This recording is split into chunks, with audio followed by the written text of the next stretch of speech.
Kalau patah hati itu gimana? Kalau saya nggak patah hati ya. Kalau saya itu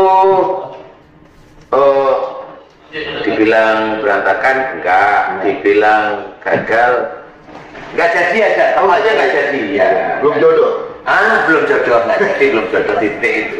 Kalau patah hati itu sama. Biar nggak patah hati juga, karena kan banyak orang yang curhat, yang cerita itu rata-rata karena patah hati ya. Bahkan banyak menjadi dendam, Iya. terus melakukan hal-hal yang Ya, di luar nalar. ini cerita sebenarnya ya. Ini cerita dulu saya waktu kuliah itu kenal sama salah satu wanita. Kali kalau dia nonton acara ini inget dia kali ya. Jadi, tapi saya nggak perlu nyebut nama. Waktu saya itu kenal dengan seorang wanita karena dia sekolah di sekolah agama waktu itu ya. Jadi menurut saya cantik, menurut saya. Masih ingat dia kelas 1 SMA, tapi kan saya tahu aja pas tahun saya ini pacaran masih juga hanya main pergi itu maksudnya selama itu saya belum pernah namanya boncengan, nggak pernah. Jadi main Tapi sudah mau kapan dong rasa cinta? Sudah sama ngerti. Kalau setelah mengungkapinnya gimana? Pakai surat atau dulu lewat teman. Saya nggak bisa ngomong kalau saya suka, itu nggak bisa. Saya masih ingat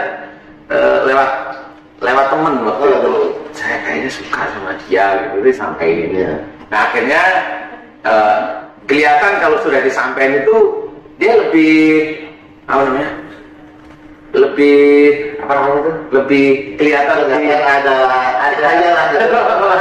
hubungan juga, feedback istilahnya lebih enak, ngobrolnya lebih enak, lebih cair seperti itu. Nah suatu ketika waktu dia mau kelas 3 SMA itu saya masih ingat sekali. Saya itu waktu itu kalau mau main ke tempat dia itu berat. Itu aneh menurut saya. Dia yang biasanya enggak ya, biasanya kok aneh kok enggak. Saya niat nih mau ke sono nih, tapi kok nggak bisa ya kayaknya kaki. Kemudian kalau saya diem tuh jog-jogan, saya tuh belum pernah yang seperti itu gitu. Jadi saya rasakan waktu itu ya, saya diem, saya merenung sehari 2 hari itu begitu. Jadi ada waktu itu beberapa hari atau sampai seminggu 2 minggu itu nggak ke situ malahan karena ada yang aneh, ada yang nahan, ada pokoknya kaki ini diajak malah nggak mau, nggak mau rasanya. Kok nggak mau ya? Karena aku deket sama dia kan gitu. Ini kelas 3 nanti paling dia kuliah, kalau ini ya mikirnya nikah gitu ya normal. Suatu ketika saya bismillah harus ke sana, apapun yang terjadi saya harus ke sana. Suatu ketika terus dengan sangat berat dan deg-degan itu ke sana yang saya belum pernah waktu itu. Nah disitulah ketemu sama dia, canggung. Ketemu sama saya itu canggung gitu, canggung gitu. Kok canggung ya? Jadi mah nggak enak lah ya. Canggung, kemudian nggak lama sih saya kok canggung. Terus sebenarnya saya cuma lihat aja, kok kamu kayak canggung sih? Kayak nggak bisa ngomong, nggak ini. Kayak ada yang membatasi. Yang membatasi. Jelas itu. Itu namanya gitu kan, tahu ya, udah dekat lah. Akhirnya ya sudah saya pulang dulu deh gitu. Saya pulang, jadi lama, beberapa menit gitu. Akhirnya bubar ya?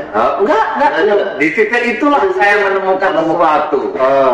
Jadi pada waktu saya berdiri, saya tiba-tiba mau ngomong aja. Kok kayak kamu hamil ya gitu. Tiba-tiba aja ngomong gitu loh. Kok kayak kamu sopo ya? Iya di situ. Di situ saya kok kayaknya kamu hamil ya. Saya ada sesuatu yang pada saat itu kok kuat sekali saya mau ngomong, kok kayak kamu hamil gitu aja. Itu kelas 3. Nah di situ nangis tiba-tiba. Jadi udah berdiri nih. Udah berdiri nangis. Tapi ada jalannya untuk ya itu. Iya. Dengan siapa baca kita itu? Iya. Nangis kemudian, kok nangis? Nah, mulai saya tanya, kamu hamil beneran? Dia nggak ngomong. Kamu sama siapa? Nah, akhirnya dia ngomong. Saya sama ini. Oh itu, anak itu. Anak itu saya tahu, saya tahu gitu loh. Tapi saya nggak pernah nyangka.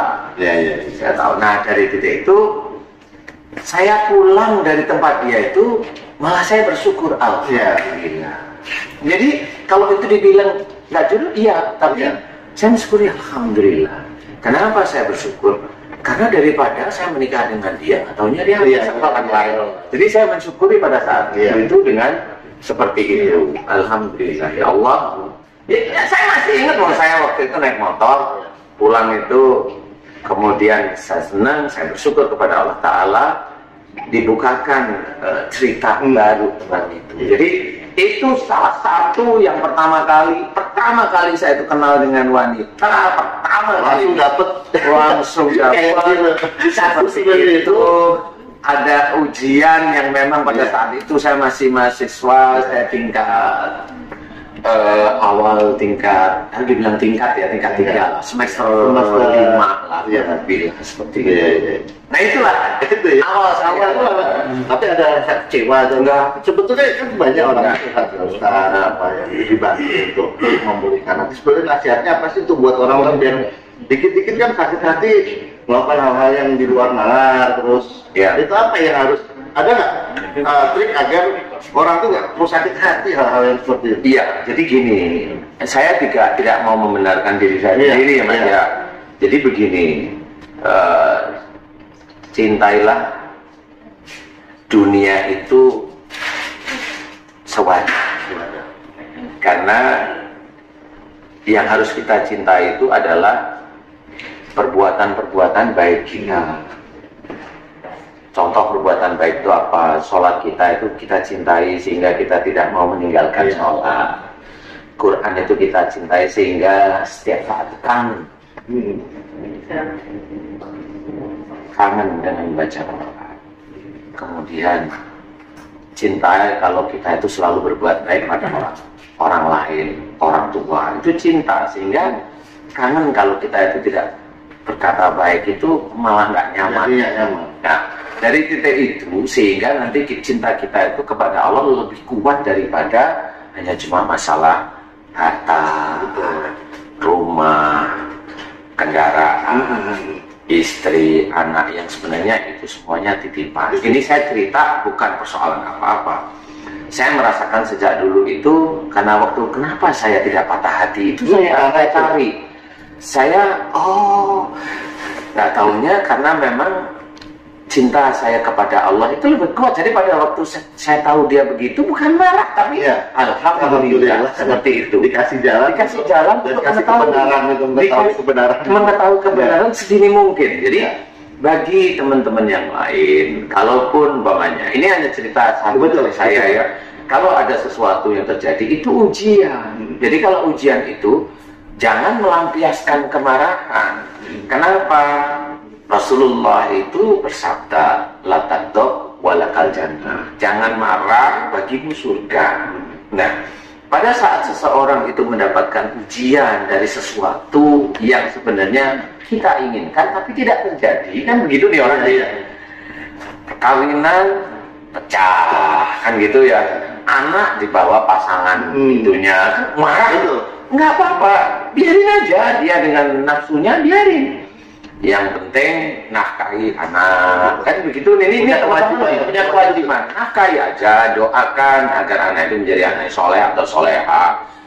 Nanti Allah itu tahu kita sebenarnya. Walaupun kita sakit, nggak perlu kita bilang saya sakit karena anak-anak nggak perlu. Nah, jadi benar-benar serahkan pada Allah Ta'ala. Nah, sama semuanya, umpamanya proyek yang nggak jadi, nggak usah marah. Memang itu bukan hak kita. Padahal udah direncanakan mantap. Kemudian yang lain apa? Yang lain banyak. Mau jadi anggota DPR nggak jadi, ya nggak usah marah. Kalau marah gila nanti lama-lama. Penting harus jaga hati. Menjaga hati, merawat hati dengan mendekatkan pada Allah.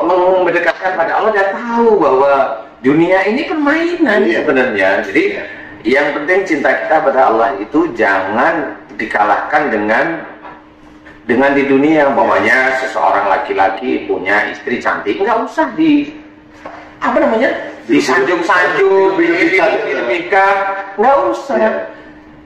Tahu suami hafalan Qurannya bagus, ini nggak usah disanjung-sanjung, disyukuri biasa aja.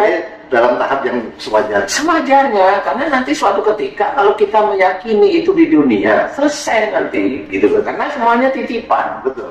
Ya. Nah, ini satu lagi. Kalau dalam berkeluarga itu kan ribut udah biasa, pasti ada. Jangan, ribut saya tetap nggak bisa. Oh, nggak bisa juga. Nggak bisa, nggak boleh. Tapi Ustaz nggak pernah ada konflik di rumah tangga gitu, pasti ada atau nggak ada? Atau dianggap tidak ada? Saya selalu menganggap tidak ada konflik di dalam rumah tangga. Karena semua istri saya itu lagi ngomelin anak gitu ya. Itu ya ujian yang harus saya dengar. Apa solusinya istri saya ngomelin anak? Kan gitu. Pasti kan ada perbedaan. Pada suatu titik misalnya mau milih warna, ini kadang-kadang boleh, nah, boleh. Nah ini kan harus jelas. Tapi pada waktu ngomel anak biarin aja. Ya. Nah pada waktu selesai ngomelin anak, baru nanti kita di kamar ngomong, kamu kalau bicara sama anak nggak boleh seperti itu. Nah ini kan tuntunan. Jadi di sini saya harus mengamalkan ku anfusakum wa ahlikum naro, jagalah dirimu dan keluargamu dari api neraka. Jadi tahu pada waktu itu momen kan nggak bisa dicegah. Betul. Jangan, karena pada waktu dicegah nanti reaksinya anak itu malah mendengar, melihat orang tuanya. Jadi seperti itu juga harus dijaga. Nah nanti kita ngobrol sendiri. Nah dari ngobrol itu istri mulai paham. Sebenarnya kalau masalah keributan, kalau saya enggak ya, tidak merasa ribut. Itu ujian yang harus saya selesaikan. Yang penting adalah komunikasi. Dan berkomunikasinya di mana? Yang penting gitu. Dan itu tadi kan orang lagi mana itu, ya tunggu selesai baru kita harus memahami waktu, ruang dan waktu peristiwanya. Iyalah, jelas lah harus seperti itu. Karena pada waktu titik ada persoalan situ, saya juga harus berpikir musyawarah. Musyawarah kan nggak di titik itu sebenarnya. Contoh umpamanya di negara kita ada keadaan COVID. Kan nggak langsung musyawarah, betul. Ribut dulu, baru nanti bertata-tata, kan seperti itu. Ya musyawarah seperti itu. Jadi pada waktu dia ngasih ini, ya saya diam dulu aja. Walaupun saya bisa, nggak boleh mamanya. Tapi itu bukan watak saya, gitu loh. Berarti menyelesaikan masalah itu tidak harus di saat itu juga. Kadang-kadang kita tunggu dulu, baru kita selesaikan. Masalah itu bisa di saat itu juga kalau Mas Chandra memukul saya. Saya selesaikan. Kamu nggak kan persoalannya nggak pukul-pukul kan gitu. Jadi kalau masalah itu ya biarin. Contoh mamanya begini nih, masalah saya difitnah nih. Fitnah ini kan masalah juga bagi banyak orang nih. Tapi saya menganggap masalah fitnah itu nggak masalah bagi saya.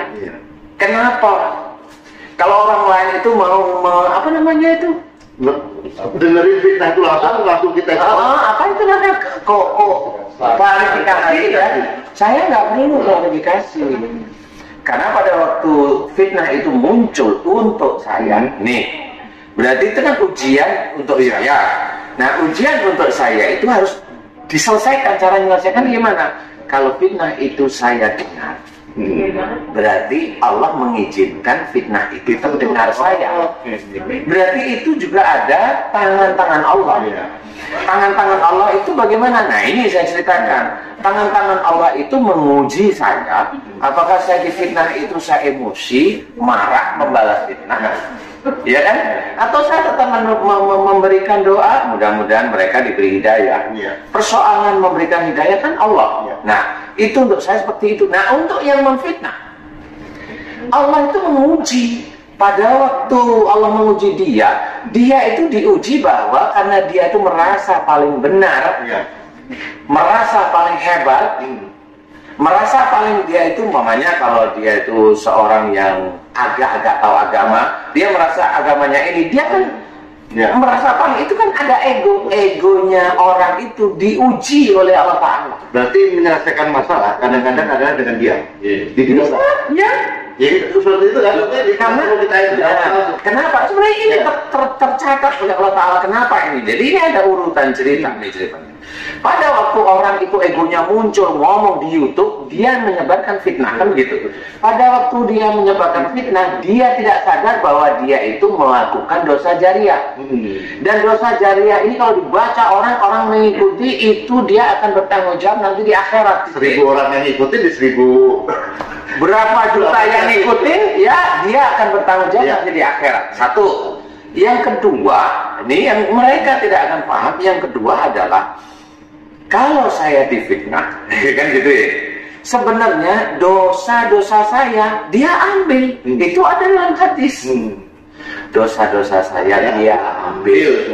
Selesai dosa saya diambil, berjuta orang yang ngikutin dia, mengikutin para jamaahnya dia. Nih, habis nih insya Allah.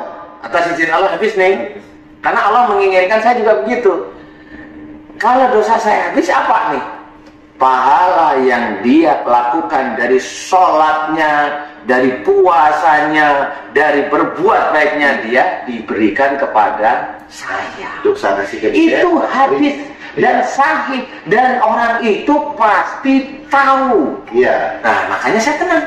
Iya. Nah, ini saya selesaikan dengan diam. Kenapa saya diam? Oh, diam saya itu bukan karena saya diam tidak sabar. Betul. Diam saya mengikuti anjuran Allah.